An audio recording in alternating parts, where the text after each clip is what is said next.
Okay, let's talk about. We know The Rock is now a board member, and now we need to start figuring out the who, what, when, where, why of the last week. Because as Rock comes on the board, just a couple of days later, the lawsuit goes public. I know that names are out there now, but I'm still going to just leave that out. But we know that a victim has come forward, and I believe this is the very first tip off the Wall Street Journal had during the summer of 2022, where all of this first started to come to light. But now we have much more specific, way more specific information than any of us ever expected or imagined or wanted. I have to be honest with you, Eric. I've been in a bit of a head funk since Thursday. You actually sent me a screen grab of something on social media when I was at the airport boarding my plane to Tampa.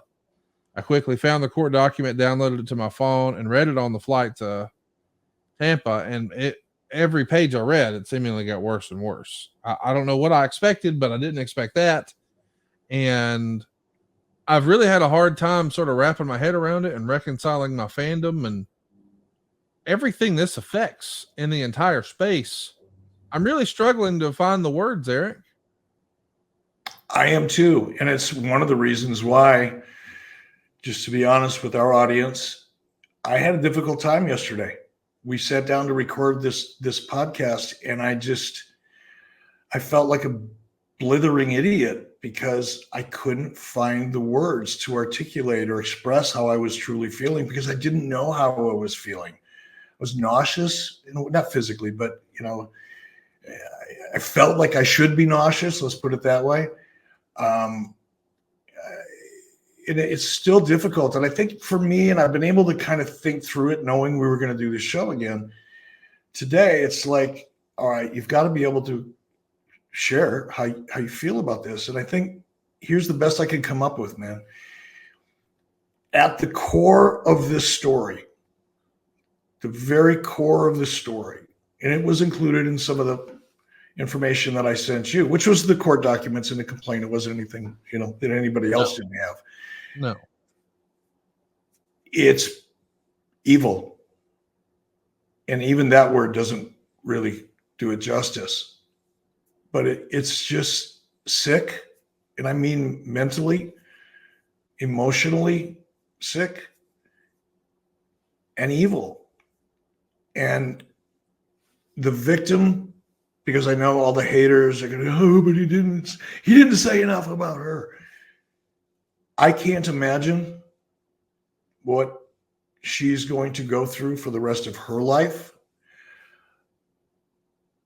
I'll pray for her that she finds the right spiritual guidance and mental health guidance, because this is never going to leave her. She will be carrying this memory around for the rest of her life. And I can't imagine that. I can't even try to imagine it, because self-preservation kicks in and I force myself to stop thinking about it. And I feel so bad for the people that are innocent, because this is just such a dark cloud over everything that's WWE right now. Yeah. Now, I do believe that that's going to change, not sooner than later. It's going to change, but it's going to take time. But there are so many innocent people that are affected by this. And at the epicenter, obviously, friends and family members, like close friends, close family members of the victims, as well as the McMahons. I mean, I'm friends with Shane. I think of Stephanie in a very high regard right now, and Linda McMahon.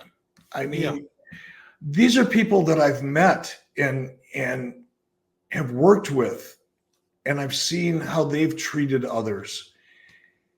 And they're having to bear this as well.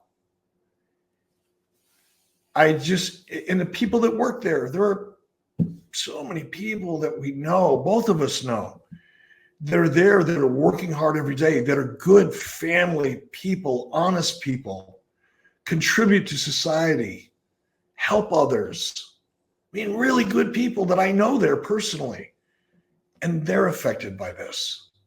I think, and to your point a little earlier, you've had a hard time reconciling your fandom and how you feel about the company and how you feel about being a wrestling fan at this point. I feel the same way. I've had thoughts cross my mind of like, maybe it's just time for me to walk away from all this. Maybe it's gotten to the point where I just don't want to be associated with it anymore. Now, fortunately, I know myself well enough to know that that's a fleeting moment. It's just kind of like the state of shock, I guess, so that I'm in, and wondering about some of the people that I know and love that work there, and wondering how they're dealing with it. I don't want to call them and ask them. I haven't talked to Bruce. I want to. We've exchanged a few texts, but they're processing right now. They're hopefully they're with the people that are closest to them, and they'll get through this too. We're all going to get through this. When I say we all, I mean wrestling fans and you and I, and trying to reconcile how we feel about all this. We're all going to get through it just fine. WWE is big enough and strong enough. It will survive this. Not easily, not without incurring some pain, not without some serious issues. Look, let's be honest. This is not the end of this story. This story will continue to evolve. We don't know how much. We don't know if there'll be other people coming out of the woodwork as a result of this. There's just a lot we don't know. We can't predict. The only thing I would say is I doubt that it's going to go away soon. And hopefully, once again, I'm wrong. I'd love for it to just go away. I'd love for the victim to take a big check and pursue what's best for her and her mental and emotional and spiritual health. That's what I would hope would happen, but I don't believe it will, unfortunately. And if it goes so far, if there isn't a settlement, because this is at this point a civil case, which means there's a chance that there will be a settlement long before there's a trial. But if it goes to trial, or even if it goes into the deposition phase before a trial, it's just going to be brutal. And when it's all over, we're all going to get through it, and we'll be talking about next year's WrestleMania and the WrestleMania after that and all that good stuff. And I think people will get past it. But damn, it's unbelievable. It is unbelievable. I think it's important that we say now, if you're listening to this and this is something that you are dealing with or struggling with, or you have had similar circumstances in your life, I want you to know that there is help out there. Our friend Mick Foley has done a lot of volunteer work and raised a lot of awareness for a great organization called RAIN. So if you're a victim of sexual abuse or dealing with some of that trauma, you have someone to talk to. The number is 1-800-656-HOPE. That's 1-800-656-4673, or check out online at rainn.org.